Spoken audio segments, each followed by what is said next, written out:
Bonjour et bienvenue dans notre webinaire. J'espère que vous allez bien. Le sujet de notre webinaire est évidemment un peu paradoxal parce que qui peut dire qu'en un mois, on peut faire toutes les étapes que je recommande pour trouver un job? Je veux d'abord voir si tout le monde est arrivé et faire quelques réglages.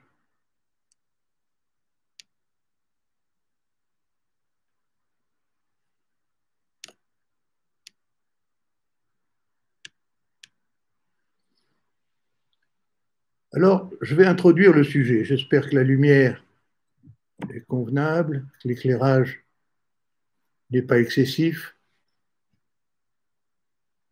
Le sujet d'aujourd'hui mérite une introduction. Ce qui m'a poussé à le faire, c'est que pour certains, trouver un job met un an, pour d'autres, ça met 3 semaines. Et pourtant, c'est le même programme. Alors, qu'est-ce qui différencie les situations? Un an, c'est que la personne peut-être n'est pas pressée, a lu nos consultations et nos articles, considère que la méthode est bonne, mais prend tout son temps pour réorienter sa carrière. C'est une façon d'opérer qui est parfaitement légitime. Pour d'autres, ils sont au chômage et puis ils recherchent quelque chose, ils sont pressés, mais ils cherchent un poste au-dessus de leurs compétences ou au-dessus de leurs moyens et ils espèrent que par cette méthode, on va pouvoir faire un saut de carrière. Or, ce n'est pas le cas. Les employeurs veulent une compétence et pas une autre. Mais ils se disent, en procédant de façon parfaite, en se présentant bien, en ayant des interviews qui réussissent bien, en suivant tous les conseils, on va peut-être forcer le destin et passer de directeur régional de vente à directeur de marketing. Mais c'est mépriser au fond les employeurs, parce que les employeurs savent très bien qu'un directeur de marketing, c'est un directeur de marketing, c'est pas un directeur régional des ventes. Et quelle que soit la courtoisie avec laquelle ils vont être reçus, ils ne trouveront pas. Il manque un élément de formation déterminant ou d'expérience déterminant. Alors vous avez des cas où les gens remettent au lendemain les démarches difficiles. Or, c'est difficile. Le ciblage est très difficile. Donc, ils mettent des listes de 30 sociétés comme je le recommande, mais ce ne sont pas des vraies cibles. C'est des cibles qui n'ont pas besoin d'eux. Or, la caractéristique d'une cible, c'est d'avoir un problème et d'être en recherche de quelqu'un comme vous. Donc, on viole un peu la méthode. Il y a multiples raisons pour lesquelles les recherches durent et on va les examiner. Elles durent au-delà du délai que nous nous sommes fixés. Moi, je pense qu'en réalité, une recherche dure de 3 à 6 mois. C'est la période raisonnable, à un rythme raisonnable, pour résoudre un problème de carrière. Si j'ai mis ce challenge aujourd'hui de résoudre une recherche en un mois, c'est un peu à la fois par humour et aussi pour challenger les gens. Je crois que en 3 semaines, on peut faire les 5 étapes. Et si on a résolu rapidement ces étapes, on arrive à un résultat en 3 semaines. Je vais vous donner un exemple extrême. Je cherchais un job, j'étais à New York, j'étais chasseur de tête. J'avais dirigé des équipes de chasse de tête en Europe et singulièrement en France. Je connaissais parfaitement le métier. J'étais le premier à avoir lancé le métier de chasseur de tête. J'avais été formé par le fondateur de mon entreprise, qui s'appelait Spencer Stuart, de la firme Spencer Stuart, où je suis resté 20 ans. J'ai donné 3 coups de téléphone à des concurrents, j'ai eu 3 rendez-vous et j'ai eu 2 offres. Mais ça, c'est le cas le plus extrême. Vous n'avez même pas besoin de faire de recherche. En l'espace de 15 jours, j'ai trouvé le poste que je recherchais. Je voulais quitter Spencer Stuart. Je suis allé chez Korn Ferry. On m'a nommé Korn Ferry Europe. Ils ont trouvé un poste pour moi, mais ils voulaient absolument me recruter. Donc, ça, je dirais, c'est une recherche facile. On n'a pas besoin d'Happy Job Consulting pour faire une recherche comme ça. Je donne aussi comme exemple les tailleurs de diamants. Vous en avez une dizaine dans le monde qui savent tailler un diamant. Vous savez ce que c'est que les tailleurs de diamants? Ils viennent d'Israël ou de New York, ils vous prennent un diamant brut et ils font un plan avec le client qui est possesseur de ce diamant qui vaut une fortune. Et à un moment donné, il faut le tailler, le couper, en faire, lui conserver toute sa valeur. Il faut qu'il soit le plus gros possible tout en étant taillé. Vous avez sur les doigts de la main, on compte les tailleurs de diamants. Si quelqu'un cherche du boulot comme tailleur de diamants, il donne 3 coups de téléphone et c'est terminé. Il a trouvé son job. La rapidité d'une recherche dépend de son niveau de compétence et de la demande sur le marché. Si vous avez quelques personnes en petit nombre qui possèdent une compétence et que vous avez un marché énorme et urgent, c'est la structure du marché qui fait la rapidité de la recherche. C'est évident.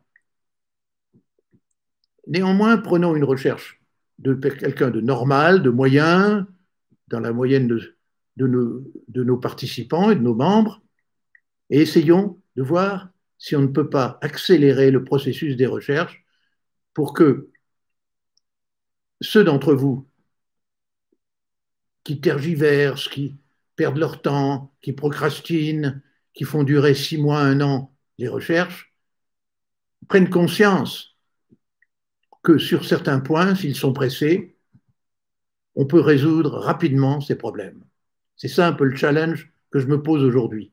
Alors ce que je voudrais faire comme exercice avec vous, contrairement aux autres webinaires que nous faisons ensemble, c'est que vous appliquiez à vous-même, sur une feuille de papier blanc, la prise de conscience de comment vous pouvez accélérer votre processus de recherche. Vous prenez un bout de papier, vous avez un stylo, et vous faites une feuille blanche et vous essayez de voir comment ces étapes, pour vous, peuvent être accélérées.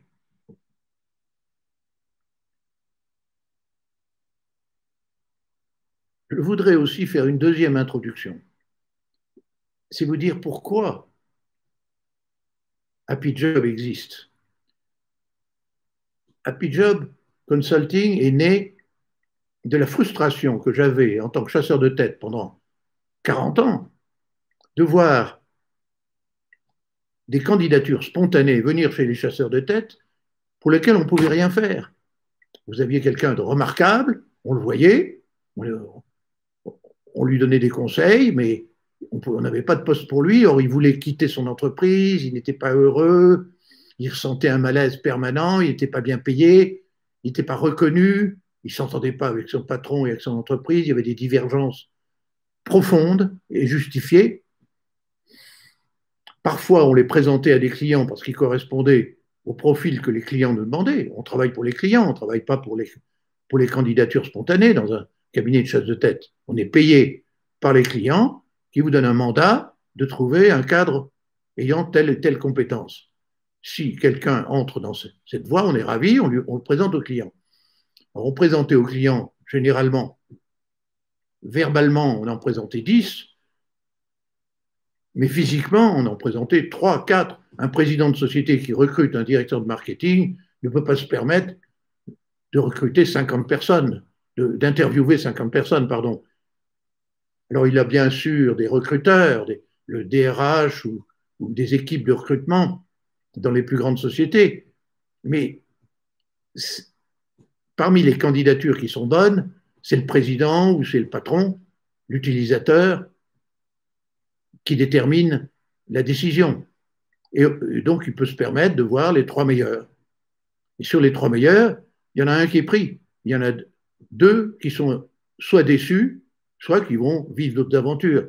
Mais très souvent, on en avait qui étaient très déçus parce qu'ils avaient construit déjà leur vie sur l'espoir d'avoir l'acceptation du client.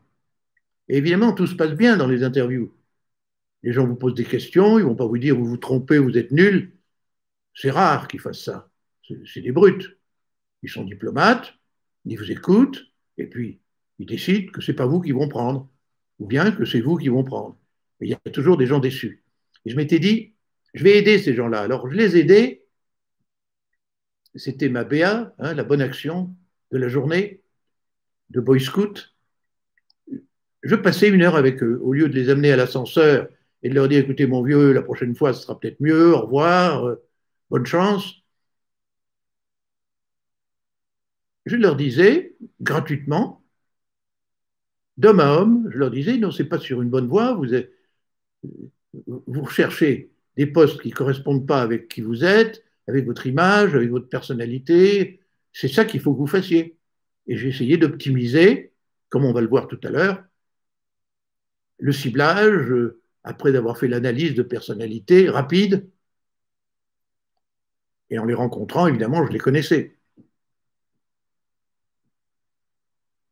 Et ils revenaient me voir après 1 semaine en me disant, j'en ai pas dormi de la nuit, c'était ça qu'il fallait faire, vous avez tout compris. Effectivement, j'ai eu le mérite d'avoir de l'expérience. Et j'ai été très bien reçu dans telle société, ça y est, j'ai trouvé un poste, etc. Et ils me racontaient comment j'avais résolu leurs problèmes de carrière. Et dans les 20 années suivantes, ils chantaient mes louanges. Et je me suis dit, je vais en faire un métier. Le métier, c'est le job hunting, l'executive job hunting, car ça s'applique aux cadres supérieurs et dirigeants.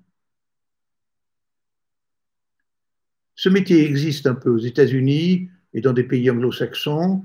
En France, il existe sous la forme de l'outplacement, mais ce n'est pas tout à fait la même chose. C'est un tout petit peu plus passif, même si certains essayent, mais ce n'est pas dynamisé vers la solution du problème de carrière. C'est les tests, les annuaires, les lettres. Ce n'est pas nécessairement ce qui est le plus efficace. Il y a des coachs de transition.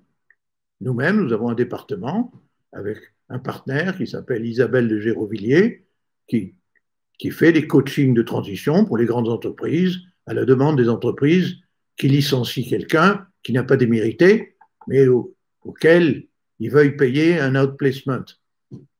Ils savent que la méthode que nous appliquons est très dynamique. C'est une recherche de job à l'envers. C'est un système innovant qui n'existe que depuis peu d'années. Il s'agit d'appliquer la méthode de chasse de tête à choisir une tête particulière qui est votre futur employeur. Donc, vous recrutez votre futur patron.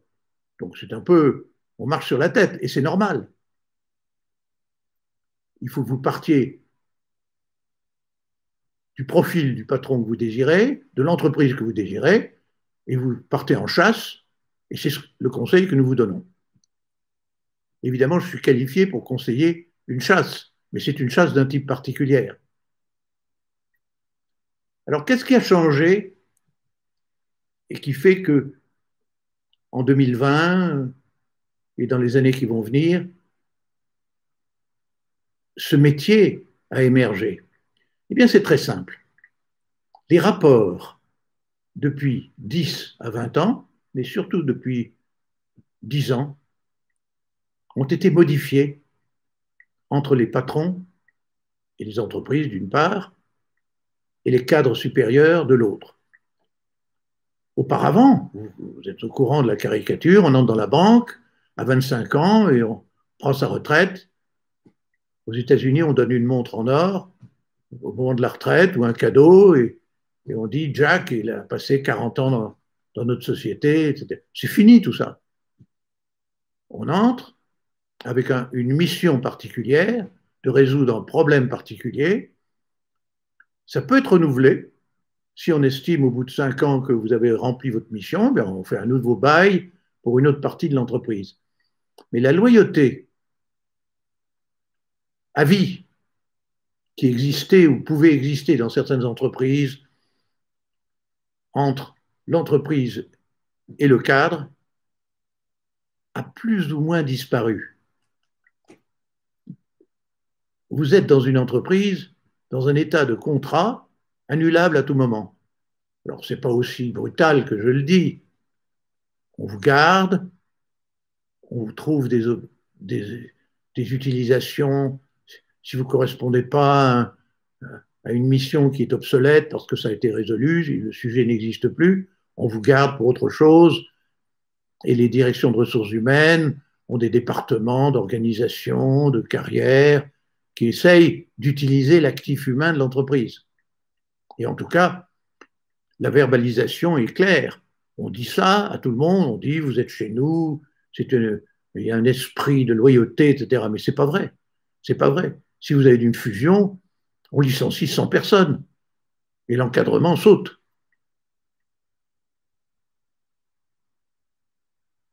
Le monde est devenu un peu plus cruel. Est-ce qu'une influence anglo-saxonne? Je n'en sais rien. Il faudrait étudier la sociologie du sujet. Mais le monde a changé. Les présidents, au lieu de rester 20 ans président dans une entreprise, restent en moyenne 6 ans. C'est rien du tout. Il faut 1 an ou 2 pour pénétrer le problème de l'entreprise. Si on est nouveau, il faut 2-3 ans pour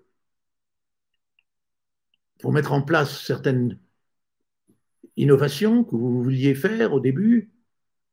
Et puis là, on voit les résultats. Et puis les cycles des affaires peuvent changer tout. Même si vous aviez de bonnes décisions, peut-être que le chiffre d'affaires va baisser pour des raisons qui ne sont pas contrôlables et qui ne dépendent pas de vous. L'environnement a donc changé. Ce qui fait que désormais, c'est vous qui devez gérer votre carrière. Ce n'est plus l'entreprise qui gère votre carrière. Vous devez vous-même avoir un plan B à tout moment. C'est ce que j'indique dans mes articles nombreux sur le sujet. Ayez un plan B, même si vous réussissez dans votre entreprise. Ne soyez pas à la merci d'un président qui change, prend un poste ailleurs, un nouveau président arrive, il met son équipe, et vous êtes au chômage. Donc, il faut à tout moment savoir où vous en êtes, savoir où vous iriez si vous étiez au chômage, quels sont les réseaux qu'il faudra activer à ce moment-là, et préparer l'avenir. Ça, c'est l'idéal. Mais il faut s'adapter à un nouvel environnement. Ayant posé ces questions introductrices, nous allons maintenant aborder le vrai sujet d'aujourd'hui, qui est trouver un poste en 1 mois. Voilà le challenge que je pose. Alors prenez vos crayons, votre page blanche, et ayez les qualités de courage, de lucidité, de créer une urgence pour votre découverte de poste. Sachez que l'ennemi, c'est la procrastination, c'est le manque de courage, le manque de lucidité vis-à-vis de nous-mêmes et une absence totale de sens de l'urgence. Voilà vos ennemis. Vos amis, c'est le mindset de gagneur, le mindset qui dit vous avez dans votre vie réalisé de belles choses, vous avez eu des points positifs, c'est sur ces points-là que vous allez construire votre avenir et vous allez refuser toutes les pensées négatives qui sont faciles parce que le recrutement, ou plus exactement la recherche d'un poste, ça consiste à recevoir comme réponse non, non, encore non, et puis encore non. Et puis, quand vous recevez une réponse qui est oui, la recherche est terminée. Donc il faut avouer que chaque fois que vous recevez la réponse non, il ne faut pas se désespérer. Ça veut dire simplement que vous ne correspondiez pas au poste, à la personnalité, que l'entreprise n'était pas la bonne pour vous. C'est peut-être d'ailleurs une bénédiction qu'on vous ait dit non, car vous n'auriez peut-être pas réussi dans cet environnement. Il faut analyser chaque fois, débriefer les raisons du non. Mais vous pouvez très bien avoir 25 non et un oui. Et c'est le oui qui emporte les non. Alors prenons les 5 étapes et voyons comment on peut accélérer. L'auto-évaluation. L'auto-évaluation, en fait, dans le cours sur l'auto-évaluation, c'est vraiment presque un cours magistral que je fais en 5 modules, je vous explique comment il faut être lucide sur soi-même. Or, très souvent, on négocie avec soi-même. On dit, je prends le programme Happy Job, Jean-Michel a l'air sympa, ce programme va me mettre en avant, c'est un chasseur de tête, il doit avoir des relations. Oubliez tout ça. Ce qui compte, c'est vous. Vous êtes seul, en réalité, et vous cherchez un poste qui corresponde aux 4 cercles que j'indique dans mon blog et puis dans la formation. Le cercle de vos compétences techniques, vous savez faire ou vous ne savez pas faire certaines choses. C'est clair, c'est net, ce n'est pas moi qui vais le déterminer. Donc il faut que vous ayez une lucidité sur ce que vous savez faire qui se mesure par ce que vous avez fait. Et là, il n'y a pas 36 choses à inventer. Vous mettez sur une feuille de papier, je suis bon en 1, 2, 3. Vous arrêtez à 3. Si vous êtes obligé d'aller plus loin pour racler des compétences, c'est que ce n'est pas bon. Donc vous mettez bien sur le premier point, ma compétence technique, c'est 1, 2, 3. Ensuite, vous avancez sur le deuxième cercle. Je ne les mets pas dans un ordre particulier. Qu'est-ce que j'aime? Qu'est-ce que je veux faire? Qu'est-ce qui me plaît? Et puis vous mettez 1, peut-être 2, éventuellement 3, mais pas plus. Vous aimez des équipes amicales, vous voulez vivre dans une ambiance de challenge, vous voulez gagner de l'argent uniquement, vous êtes un financier cupide, et c'est une qualité. Pourquoi pas? Si c'est en harmonie avec vous-même. Mais vous ne pouvez pas dire je veux aider autrui et je veux gagner de l'argent. Ça peut se trouver, mais c'est pas facile de trouver la combinaison des deux. Donc vous mettez ce deuxième cercle, qu'est-ce que je veux? Et généralement, vous savez très bien. Vous avez entre 35 et 55 ans, vous êtes au milieu d'une carrière de cadre qui a eu des responsabilités. Je ne parle pas de cadre au sens juridique. Tout le monde est cadre. Il suffit d'être inscrit dans les caisses des cadres. Mais quelqu'un qui a eu la direction d'un département, d'une division, qui a eu des gens sous ses responsabilités, qui avait des objectifs, qui a présenté des plans annuels d'amélioration, ça c'est un cadre responsable. Généralement, on les appelle les cadres supérieurs, et puis après, il y a les dirigeants qui dirigent les entreprises. Le troisième cercle, c'est ce que veut le marché. Dans les domaines de vos compétences et de ce que vous aimez, quelles sont les 2-3 priorités que vous avez décelées sur le marché et vous y avez réfléchi, vous savez très bien. Si vous ne savez pas, on va en trouver d'autres. Mais mettez déjà les pistes auxquelles vous réfléchissez et qui vous semblent correspondre au marché. Si vos pistes ne correspondent pas au marché, c'est embêtant. Il va falloir trouver des pistes voisines qui correspondent à un marché réel de croissance à l'heure actuelle.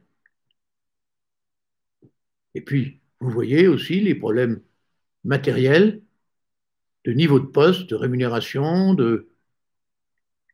d'ambiance de travail, d'autonomie, les choses que vous souhaitez, qui sont des rémunérations déguisées.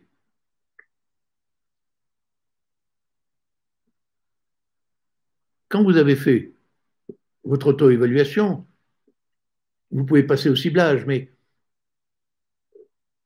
il y a des personnes qui tournent en rond dans l'auto-évaluation, qui veulent s'analyser profondément. C'est pas déraisonnable. C'est un désir de se tester, de vérifier auprès de ses amis si c'est le cas, voir ses talents de communication. Effectivement, il faut s'auto-évaluer, je dirais presque à tout moment de la vie, sans en faire une obsession. Mais j'ai remarqué que pour la population des cadres supérieurs, les gens savent très bien où ils en sont. Si ils ne le savent pas, il faut qu'ils demandent à leurs amis, à leurs proches, à leur époux ou épouse, de bonne foi, qu'est-ce qu'ils pensent, et les écouter. Même s'ils se trompent, il faut les écouter, car on retient toujours quelque chose. C'est un exercice d'authenticité et de vérité. Ça ne sert à rien de se tromper et d'essayer de prendre des cibles qui sont au-dessus de votre personnalité, de vos compétences et de vos ambitions.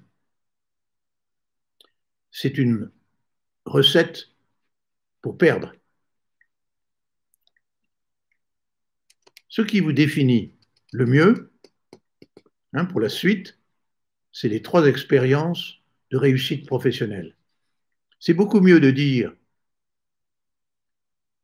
j'ai pu convaincre l'équipe de vente de se concentrer sur 2 produits à forte marge et nous avons fait doubler le chiffre d'affaires. C'est beaucoup mieux que de dire je suis un stratège, je suis un gagneur, je suis un leader. Ces phrases-là d'auto-complaisance font mauvais effet finalement. Et puis de toute façon, au pire, ça n'a aucun effet vis-à-vis de tiers. En revanche, si vous racontez l'histoire de vos 3 succès professionnels, il faut les choisir prioritairement, hiérarchiquement même. Ça convainc les gens sur vos qualités et ils en déduisent qui vous êtes. Et ils le croient. C'est le plus important. Alors le test, vous le savez, c'est de faire le pitch aussi de l'ascenseur, savoir raconter en 13 secondes qui l'on est, à qui on rend service, quels sont vos clients et quels sont les postes que vous recherchez. L'idée étant que si on n'a pas compris, on est incapable de dire en 13 secondes qui l'on est, c'est tout de même ennuyeux. Parce que vous êtes sur le marché, il faut que vous profitiez des réseaux spontanés que l'on voit tous les jours pour pouvoir s'exprimer. Et on ne sait pas très bien d'où ça vient. Très souvent, on rencontre quelqu'un qui connaît quelqu'un. Donc, ce n'est pas lui qui va vous trouver le poste, mais c'est quelqu'un qu'il connaît qui a un besoin. Il y avait un membre de ma famille qui venait de perdre son poste de directeur commercial. Je déjeune le jour même avec un associé qui me dit « Mais je crois qu'un de mes amis a perdu son directeur des ventes et qu'il est très embêté parce qu'il vient de démissionner, il va être obligé de faire une chasse de tête, et puis ça interrompt sa campagne. » Et je lui dis « Mais voilà, j'ai un membre de ma famille qui a ça, ça, ça et ça, il est arrivé de perdre ce poste, il correspond exactement à ça, et puis je crois que Ça, je peux dire, il a la personnalité qu'il faut. Ils s'entendront très bien. Sur le champ, on a transmis le CV. L'interview a eu lieu dans la semaine. Il a été recruté 15 jours plus tard. Et ça a été un grand succès. Il y est resté 10 ans dans cette entreprise. Vous ne savez pas, en côtoyant quelqu'un, si ce n'est pas un futur job par relation personnelle, au second degré. L'écosystème des 4 cercles de votre recherche, que vous avez certainement fait, implique désormais de cibler. Alors vous allez cibler, c'est très délicat cette histoire de ciblage, parce que les gens se trompent. Ils ciblent les entreprises qui voudraient. C'est très bien, mais il faut que les entreprises qui les intéressent aient un problème. Si elles vont bien et qu'elles n'ont besoin de personne, vous n'avez aucune chance que cette cible fasse appel à vous. Et si vous la contactez, ils vont vous dire, ben oui, vous êtes très bien, merci. Si on a besoin de vous, on vous rappellera. Donc le secret, c'est le ciblage d'entreprises qui ont un problème, et ça c'est le plus dur. Il faut faire une équation entre le problème futur de l'employeur et les solutions que vous pouvez apporter, que vous a donné l'auto-évaluation. En fait, ce sont des contreparties. C'est un peu comme dans la finance, il faut des contreparties. Vous avez des actions à vendre, eh bien, vous avez quelqu'un qui est la contrepartie, qui est prêt à les acheter. C'est un processus d'achat, et pour cela, il faut faire ce qu'on appelle du sourcing. Le ciblage, c'est un sourcing intelligent. C'est ce qui existe dans la chasse de tête. Quand je forme des chasseurs de tête, je leur dis, n'allez pas chercher les candidats, allez chercher des sources, car c'est la source qui vous donne les candidats, qui les valide, qui peut même les appeler, vous donne leur téléphone portable. Le monde est changé. Le sourcing, c'est ce qui est le plus important dans le ciblage. Laissez-moi vous raconter l'histoire d'une recherche que j'ai faite rapidement et exclusivement par sourcing. On me demande le président d'une société pharmaceutique basée à Barcelone.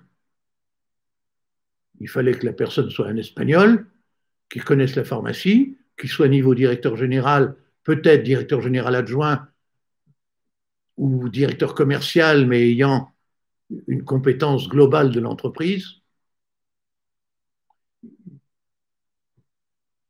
Je ne parle pas l'espagnol, je ne connais pas l'Espagne, je ne connais pas les cadres espagnols, et puis surtout, je ne connais pas la pharmacie. Donc vous allez vous dire, Jean-Michel, comment allez-vous faire? C'est pas difficile. J'ai téléphoné à un de mes amis à Madrid et je lui ai dit quelles sont les firmes qui font des études de marché spécialisées dans la pharmacie. Il y en avait une, comme dans tous les pays du monde, c'est des correspondants de la même société qui étaient basés à Chicago, avec des filiales dans tous les pays du monde, qui vend des services de stock de produits pharmaceutiques, de vente de produits pharmaceutiques dans les magasins. Ce sont des sondages. Ils livrent des études de produits pharmaceutiques vendus par région, par sous-région, dans le marché espagnol. Bien, ils le font en France, ils le font en Norvège, ils le font dans tous les pays du monde. Le directeur général est un homme très sympathique. Je l'ai rencontré. Il parlait anglais puisqu'il travaillait pour une entreprise américaine. Je l'invite à déjeuner dans le meilleur restaurant de Madrid en lui disant, je cherche un directeur général parmi les meilleures sociétés espagnoles de pharmacie. Il les connaissait tous. Il connaissait tous les directeurs, c'était son métier. Et s'il y en avait un nouveau, il ferait affaire avec lui. Donc il était très content on l'interroge d'abord. Il était prêt à aider, la plupart des gens sont prêts à aider, mais il avait en plus un intérêt financier de m'aider, en ce sens que s'il recommandait quelqu'un, ça créait une bonne ambiance vis-à-vis de ce candidat, et ce candidat serait bien disposé à son égard, et pourrait lui vendre ses services par la suite. On a pris la liste qu'il m'a donnée des 15 premières sociétés pharmaceutiques espagnoles. Il m'a dit, lui non, lui c'est le gendre, lui c'est le cousin qui dirige, lui il a 60 ans, il va partir à la retraite. Et par élimination, on est arrivé à une liste de 4 noms qui étaient des directeurs généraux adjoints de belles entreprises pharmaceutiques espagnoles. Il m'a donné leur numéro de téléphone privé. Certains d'entre eux, il a même appelé en disant, est-ce que vous seriez candidat confidentiellement? Ne dites pas à votre entreprise que c'est moi parce que je travaille avec vous, mais amicalement, ma recherche était terminée. J'ai pris 3 rendez-vous, 4 rendez-vous, et j'avais mes candidats. Je les ai présentés aux clients, ils en ont recruté un. Le sourcing, retenez bien ce terme, est la base de toute chasse, que ce soit la chasse d'un candidat, ce que j'ai fait pendant 40 ans comme chasseur de tête, ou que ce soit une chasse très particulière, qui est la chasse de votre futur employeur. Vous demandez, vous êtes dans un secteur donné, vous demandez à quelqu'un qui connaît ce secteur, parce qu'il fait partie d'une association professionnelle, il est journaliste qui suit ce secteur, il est analyste financier, il est dans une chambre de commerce, quelles que soient les raisons, il est fournisseur de l'industrie en question. Cette source privilégiée, vous trouvez un moyen de la contacter, ce qui est facile parce que vous ne lui demandez rien. Vous ne lui demandez pas un job, vous lui demandez de vous indiquer quelles sont les entreprises à l'heure actuelle qui recrutent, qui ont des problèmes, pas des problèmes graves, des problèmes correspondant aux compétences que vous avez, aux expériences que vous avez, à ce qui est prouvable dans votre compétence personnelle. La source compétente se révélera très vite et va vous dire, compte tenu du secteur que vous recherchez, c'est tel endroit, tel endroit, tel endroit, telle entreprise, telle entreprise. Vous voyez un tel, il connaît par cœur les gens qu'il faut contacter. Après, vous contactez les gens par les méthodes que je vous indique, qui sont multiples et variées. Il peut le faire personnellement, mais il peut le faire. Vous allez sur LinkedIn, vous avez tous les employés de la société et vous prenez des employés directs, indirects, qui peuvent vous recommander. Bon, on a suffisamment élaboré là-dessus. Donc, mettez sur votre papier quelles sont les sources d'informations privilégiées. Hein, c'est la deuxième chose que je vous demande de noter pour vous. Compte tenu de qui vous êtes, de vos expériences, quelles sont les 3 ou 4 sources que vous pouvez consulter qui connaissent bien les cibles que vous recherchez.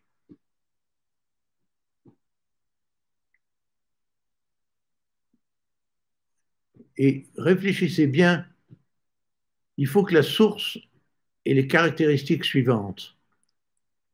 La source doit très bien connaître des personnes qui dirigent une entreprise. Ça peut être des banquiers, ça peut être des spécialistes de secteur, d'investissement, ça peut être des avocats, ça peut être beaucoup de gens.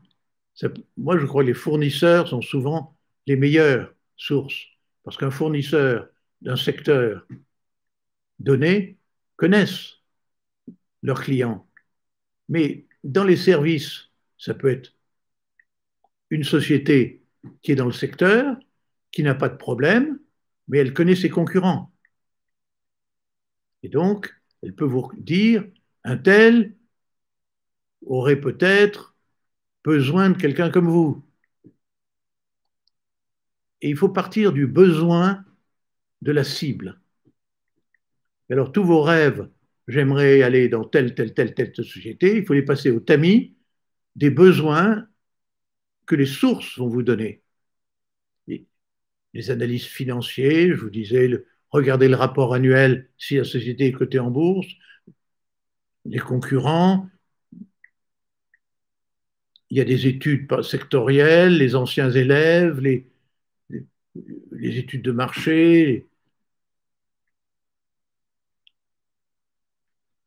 Une fois que vous avez fait ce sourcing, vous arrivez à des cibles qui ont des besoins, et c'est sur ces besoins qu'il faut construire. Et à ce moment-là, l'approche est facilitée, parce que les approches, et c'est la troisième feuille de papier qu'il faut que vous ayez, ou le troisième paragraphe, comment vais-je approcher quelqu'un dans ces sociétés qui m'intéressent et qui ont un problème? Vous pouvez tout simplement demander une prise de rendez-vous par la secrétaire en indiquant qui vous êtes, le genre de choses que vous avez fait, votre CV. Vous pouvez envoyer un email sur LinkedIn qu'on trouve sur le dossier, la page du dirigeant, un message, vous appuyez sur message, vous faites un message très court en disant j'ai résolu tel problème, etc. Voilà mon CV, est-ce que vous pouvez me recevoir? Vous fixez un rendez-vous, j'aimerais vous parler. Vous pouvez faire des approches indirectes, c'est souvent les meilleures. Vous parlez à quelqu'un qui connaît et qui vous connaît. Donc, quelqu'un qui connaît le secteur, mais c'est une relation que vous pouvez créer au téléphone parce que vous avez fait la même école, vous avez un point commun, vous êtes de la même région, vous pouvez lui demander de vous aider. Vous pouvez aussi, dans votre page LinkedIn, indiquer les secteurs qui vous intéressent et faire ce qu'on appelle du self-branding, c'est-à-dire faire passer des sujets, des conférences qui ne sont pas de vous, ou des articles de presse qui intéressent un secteur donné, qui est votre secteur cible. Mettez donc sur cette troisième page, ou ce troisième paragraphe, les approches les plus logiques que vous voulez suivre. Mettez alors, il en faut plus, il en faut 5, 6. Quelles sont les personnes qui connaissent vos secteurs privilégiés de recherche, qui peuvent vous renseigner et qui vous donneront un rendez-vous au sein de ces sociétés. Pour accélérer, il faut avoir, comme je vous l'ai dit, des communications valables. Il faut que vous refassiez votre page LinkedIn pour qu'elle soit parfaite. Elle doit être refaite tous les jours. Quand vous avez une idée nouvelle, vous modifiez votre page pour l'améliorer. Il faut que vous ayez un CV de préférence bilingue, parce que vous pouvez très bien parler à une société étrangère qui a un poste en francophonie. Donc, c'est un peu dommage de vous priver de l'opinion d'un DRH qui se trouve peut-être à Chicago, mais qui cherche quelqu'un à Marseille, Paris, Genève, Bruxelles, parce que vous avez fait quelque chose purement en français. Je recommande d'avoir une biographie personnelle courte, parce qu'on va vous recommander à certaines personnes juste pour un contact.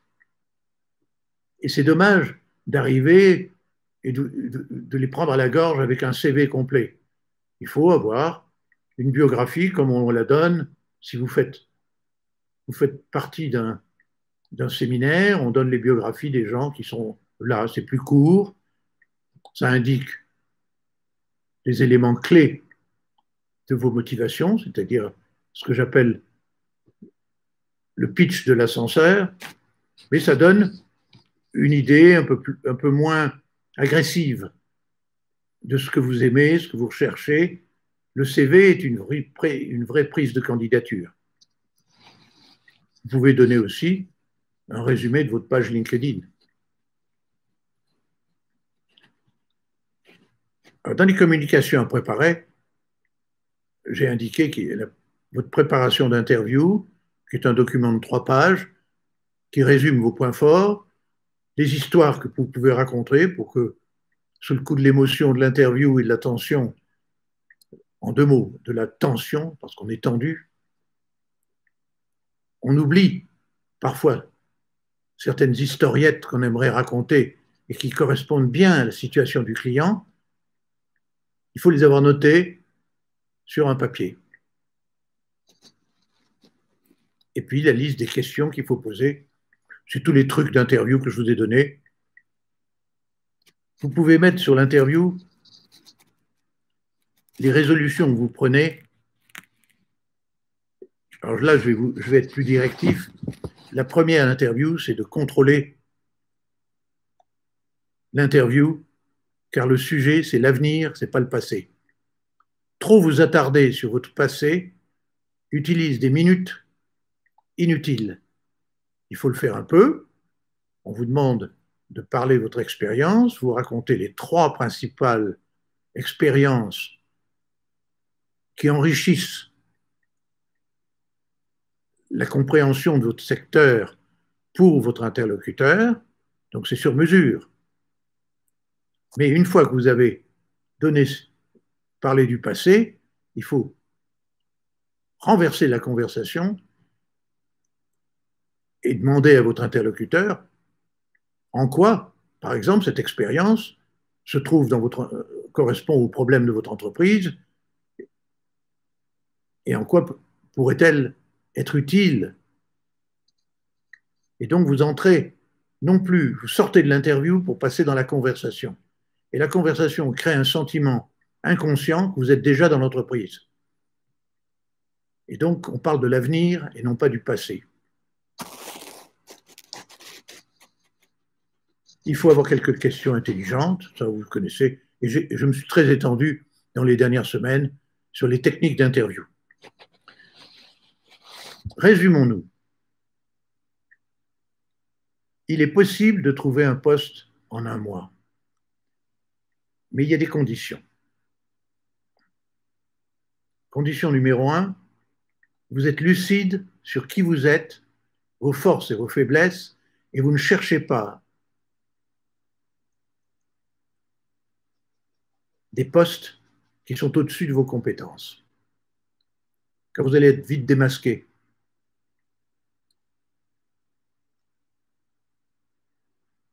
Deuxièmement, vous ne procrastinez pas. Dès que vous avez une idée d'une cible à approcher, vous ne la mettez pas de côté en disant je l'appellerai jeudi prochain ou la semaine d'après. Tout de suite, vous avez le téléphone, vous appelez. C'est une discipline à avoir. Une fois que vous l'avez fait 2, 3 fois, vous la ferez à vie. Laissez-moi vous raconter mon cas. J'ai été formé à 25 ans comme chasseur de tête. Mon patron venait de Chicago à Paris. Il restait 1 semaine. Il allait après en Allemagne. Il suivait tous les pays européens. Mais il restait 3 jours à Paris, généralement. Je l'amenais dans les bons restaurants et je l'amenais chez les clients. Mais il avait une méthode très intéressante. Il me disait, quel est le problème que vous n'arrivez pas à résoudre qui vous bloque à l'heure actuelle? Et on va le résoudre en quelques jours. Et il y arrivait. C'était un homme d'expérience. On allait voir une source qui nous donnait les candidats. Mon problème était débloqué. J'avais 3 noms. Et je dis à mon patron, c'était mon boss, je lui dis, bon, ben, je vais les appeler jeudi. Et il me regarde droit dans les yeux avec une fermeté de colonel tout de suite. Je ne me suis pas fait dire 2 fois. Et le reste de ma vie, j'ai appelé tout de suite. Effectivement, c'est une bonne discipline. Parce que vous différez de 3 jours, pourquoi pas 10 jours, pourquoi pas 30 jours, on fera ça demain, on verra. De toute façon, on a la solution, etc. Et c'est le lièvre qui s'endort au bord du chemin et qui est dépassé par la tortue qui gagne la course.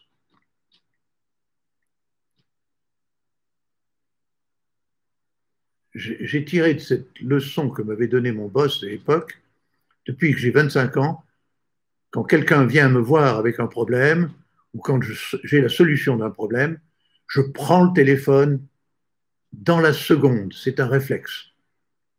Je ne retarde pas de 3 jours, de 10 jours, sauf cas de force majeure.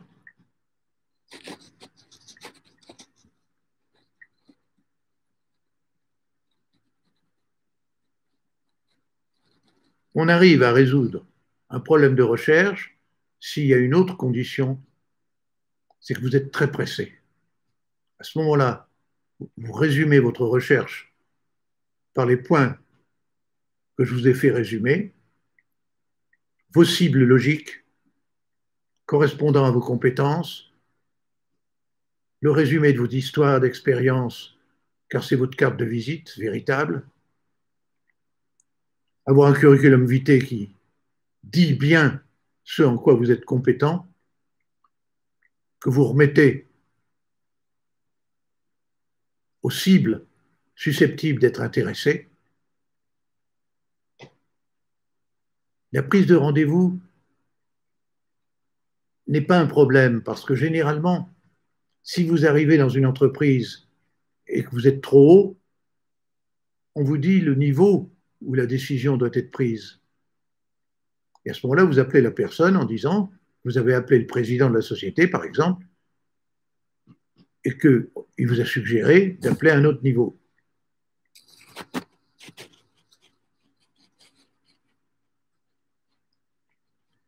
Normalement, une recherche met 3 mois parce que le client prend du temps. Je ne compte pas dans cette recherche en 1 mois le temps de délibération du client. Parce il vous balade entre 2, 3 personnes, etc. C'est normal. C'est un recrutement d'équipe. Vous entrez dans une équipe. Il faut que les membres de l'équipe, les principaux membres de l'équipe, vous interviewent. Et normalement, 1 mois pour quelqu'un d'expérimenté qui sait ce qu'il recherche et pour lequel l'auto-évaluation est simple, il arrive à résoudre un problème de recherche de job en 1 mois. J'ai, dans une autre vidéo, expliqué la procrastination, qui est l'ennemi numéro 1, l'ennemi numéro 2 étant les pensées négatives. La procrastination, c'est une question de réflexe et de discipline. C'est comme de décider de faire un jogging tous les matins. C'est le premier jour qui compte.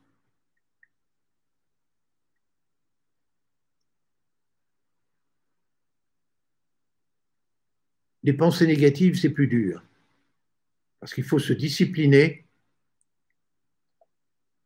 à bien comprendre que le problème, ce n'est pas vous, c'est souvent l'entreprise qui correspond, qui pense que vous ne correspondez pas au poste. Et peut-être qu'ils ont raison, et donc il faut débriefer. Il faut parfois même débriefer avec la personne concernée, de façon très objective. Parce que votre ciblage peut peut-être être modifié. Sachez qu'on prend des risques en promotion interne dans une entreprise parce qu'on connaît les personnes.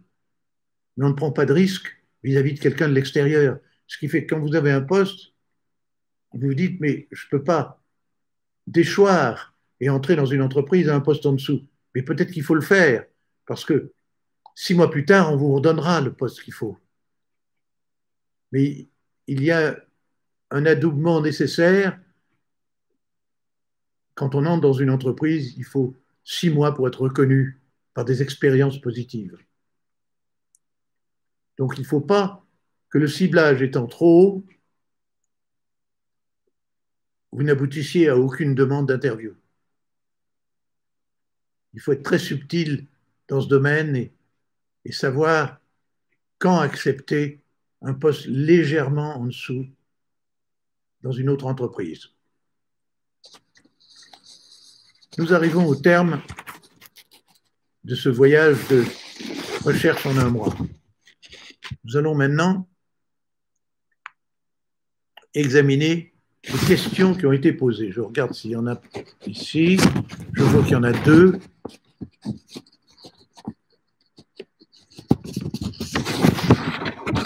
Alors, il y a Cyril qui pose une question. Avez-vous des cas où la durée d'obtention du job a été d'1 mois ou moins? Oui, tout à fait. L'autre jour, un membre de notre groupe Happy Job Consulting a trouvé en 3 semaines. Il a trouvé la stratégie qui lui convenait. Il connaissait très bien les cibles. Il a trouvé en environ 3 semaines la solution à son problème. C'était un directeur général qui était dans le machinisme agricole. Il a cherché, il a trouvé. Je vais d'ailleurs prendre contact avec lui pour voir si cette découverte est définitive ou si c'est simplement une mission temporaire. Il y a Sarah qui me pose la question, peut-on négocier son départ d'une entreprise en touchant une indemnité, même si on est de fait ouvert à démissionner?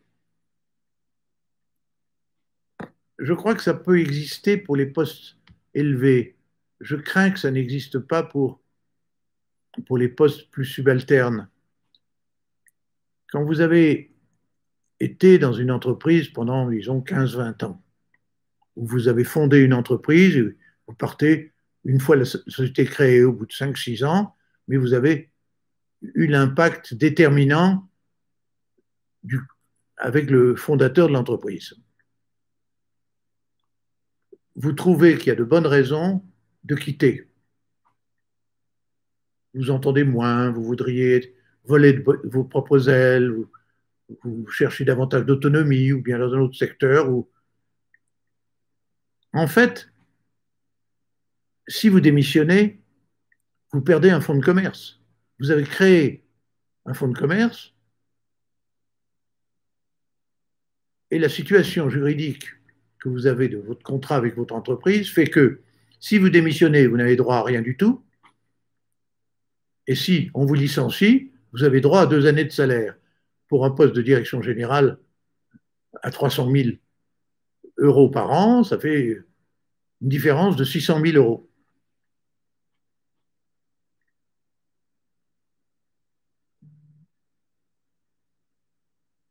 Il existe diverses méthodes.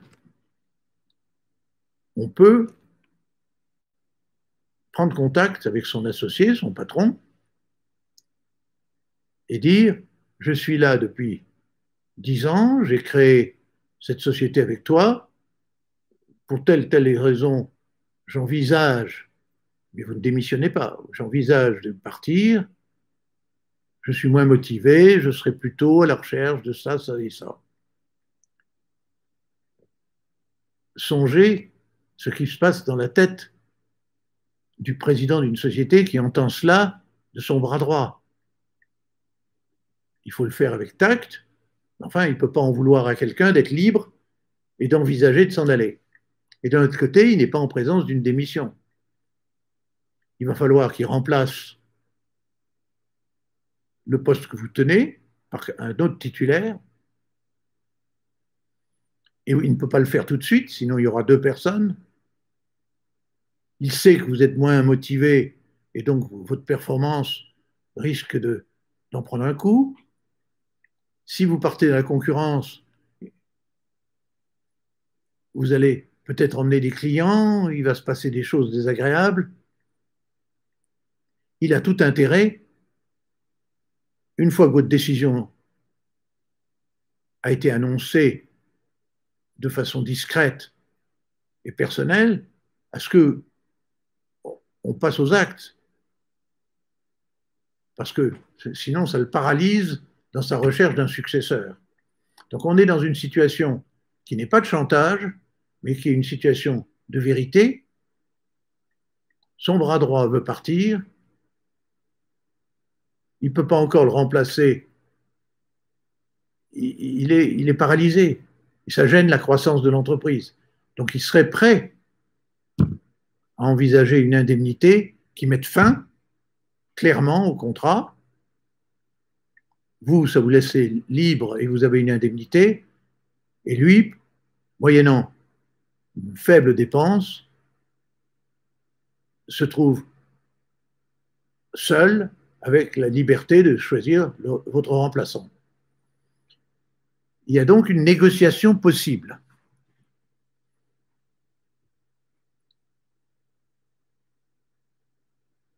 La solution la moins bonne, à mon avis, c'est la solution des lettres recommandées, du contentieux,